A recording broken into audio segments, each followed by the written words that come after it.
Hello guys, I welcome you all to my YouTube channel SSC core. तो आज की इस वीडियो में हम बात करेंगे जोन एलोकेशन प्रोसेस के बारे में कि जो एससी एसटी कैटेगरी या ओबीसी कैटेगरी होती है वो जब जनरल की सीट से सेलेक्ट होते हैं तो उन्हें किस कैटेगरी में जोन अलॉट होता है। उन्हें अपनी कैटेगरी में जोन अलॉट होता है या फिर यूआर कैटेगरी में। जोन गाइस, जोन एक ऐसी चीज़ है जिससे आपके पूरे करियर पर इफेक्ट पड़ेगा। आपको कौन सी स्टेट मिली है, वहाँ पर प्रमोशन कैसा है, वो सब चीज़ें हम डिस्कस करेंगे।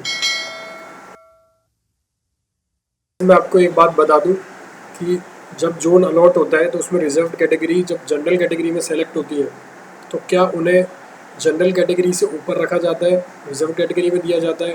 ये सारी क्वेरीज बहुत ज़्यादा इफेक्ट करेंगे आपको जब आप जोन सेलेक्ट करेंगे, क्योंकि जो रिजर्व कैटेगरी के लोग सेलेक्ट होते हैं वो जनरल कैटेगरी में अगर सेलेक्ट होते हैं तो वो अपनी कैटेगरी में सीट लेंगे स्टेट के लिए जोन में या फिर अनरिजर्व्ड में। तो ये हम आज देखते हैं इस वीडियो में। तो मैंने ये लेटर लिया है, अगर किसी को चाहिए तो टेलीग्राम ग्रुप पर आप आ सकते हैं, वहाँ पर मैं शेयर कर दूँगा। इस लेटर में साफ आप पढ़ सकते हैं कि सुरेंद्र सिंह ने अनरिजर्व कैटेगरी से सिलेक्शन लिया, उन्होंने अपने जोन के प्रेफरेंस दी। ये जो भी थी जोन की प्रेफरेंस, उन्हें लास्ट जोन उन्हें अलॉट हुआ, जबकि कैटेगरी में जो सेलेक्ट हुए थे रिजर्व कैटेगरी में एससी एसटी ओबीसी में, जनरल से जो सेलेक्ट हुए थे उनको उनसे ऊपर रखा गया।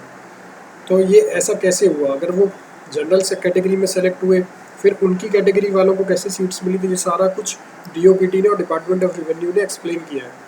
तो मैं आपको बता दूं, जो भी ओबीसी कैंडिडेट या एससी एसटी कैंडिडेट अगर जनरल कैटेगरी में होते हैं तो उनके आगे स्टार लगा होता है, आपने देखा होगा रिजल्ट जब आता है तो जो भी रिजर्व कैटेगरी में जनरल पर अगर क्वालिफाई हुआ है तो अगर उसे जनरल में ही सीट दे देते हैं, जोन अलॉट कर देते हैं, तो उसके लिए बहुत डिसएडवांटेज होगा क्योंकि वो मेरिटियस स्टूडेंट है उस कैटेगरी का।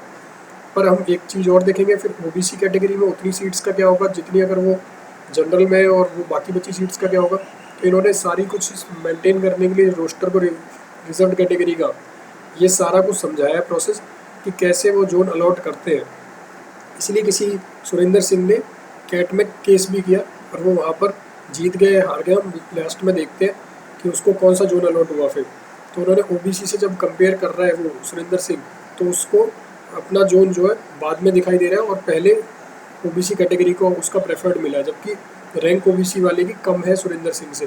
बट क्योंकि वो जनरल में सेलेक्ट हुआ है ओबीसी वाला, इसलिए सुरेंद्र सिंह उससे कंपेयर कर रहा है। तो इस सब चीज़ को यहाँ पर एक्सप्लेन किया है कि सारे के सारे जोन अपनी सीनियोरिटी मेंटेन करते हैं प्रमोशन के लिए, सब कुछ मेरिट वगैरह, सब कुछ प्रेफरेंस, सब कुछ जोन की अपनी कुछ सब कुछ अपना चलता है। तो ऐसे में अगर किसी को बेकार जोन या ख़राब जोन मिल जाता है जिसमें काफ़ी ज़्यादा पेंडेंसी है प्रमोशंस के लिए, तो वो काफ़ी ख़राब रहेगा। जो आपने अच्छी रैंक लाने के बाद भी अगर आप नहीं ले पा रहे हैं प्रमोशन या नहीं अपना पर्टिकुलर जोन ले पा रहे हैं, तो इस सब को इन्होंने एक्सप्लेन किया डिपार्टमेंट रेवेन्यू ने। मेरिट कम प्रेफरेंस पर होता ही आपको पता ही है, डिपार्टमेंट कॉल करता है, ऑप्शंस लेता है फॉर्म्स के, फिर उसके बाद जिसकी हायर रैंक होती है उसे जोन मिलता है। इस सब के बाद मैं आपको बता दूं कि जब रिजर्व्ड कैटेगरी की बात आती है तो ये देखा गया है कि एससी एसटी कैंडिडेट जो है वो ज़्यादा होते हैं जितनी कैटेगरीज सीट होती है उनकी उससे, क्योंकि एससी एसटी ओबीसी अपनी मेरिट के साथ साथ जनरल वैकेंसी में भी सेलेक्ट होते हैं। तो डीओपीटी की इंस्ट्रक्शन है कि अगर कोई रिजर्व कैटेगरी वाला जनरल में सेलेक्ट होता है तो उसको अगर वो अपना जोन प्रेफरेंस देता है और उसका उस कैटेगरी में जोन नहीं आ रहा है तो उसे अपनी रिजर्व कैटेगरी में जोन की प्रेफरेंस दी जाएगी। पर अगर ऐसे किया जाता है तो फिर जो वो जनरल से सेलेक्ट हुआ था एससी एसटी वाला कैंडिडेट, तो वो सीट खाली हो जाएगी जनरल की, क्योंकि वहाँ पर वो अपनी कैटेगरी में चले गया फिर जोन में। तो इन्होंने वो सबको एक्सप्लेन किया कि क्या करना है उस केस में। तो जब भी ऐसा होता है कि एससी एसटी वाला अगर जनरल में सेलेक्ट होता है तो उसका पूरा प्रोसेस डीओपीटी ने समझाया हुआ है। तो मैं अब डिस्कस करते हैं वो।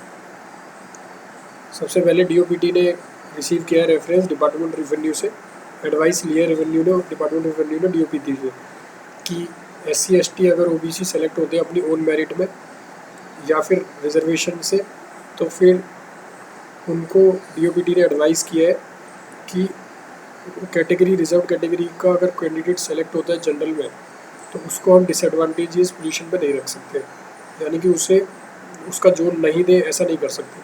तो ये सारा कुछ सुरेंद्र सिंह वाला जो केस है उससे पूरा उसके बाद से एक नया प्रोसेस शुरू हुआ है जोन एलोकेशन का, और इसी जोन एलोकेशन के प्रोसेस को हर डिपार्टमेंट अब रेफर करता है while allocating the seats of SC ST OBC in their respective categories. तो मैं आपको बता दूं कि डिपार्टमेंट ऑफ रेवेन्यू ने जो है बेनिफिट दिया है रिजर्वेशन का रिजर्व कैटेगरी को अलॉटमेंट में। तो ध्यान देने वाली बात है यहाँ पर कि अलॉटमेंट में उन्हें रिजर्व कैटेगरी में गिना जाएगा, काउंट किया जाएगा, और वैसे चाहे वो अनरिजर्व में सेलेक्ट हुए हो। तो जो भी कैंडिडेट अगर अनरिजर्व में है और उसे अपना जोन या नहीं मिलता है अनरिजर्व कैटेगरी में, तो सिस्टम अडॉप्ट किया जाएगा। तो जो डीओपी जो department of revenue system adopt किया था डिपार्टमेंट ऑफ रेवेन्यू, वो राइट टू इक्वलिटी का डिनाइल था, उल्लंघन था साफ। तो उसकी वजह से एक केस सुरेंद्र सिंह जीत गया था। और मैं आपको बता दूं, अभी एंड तक देखते हैं कि अगर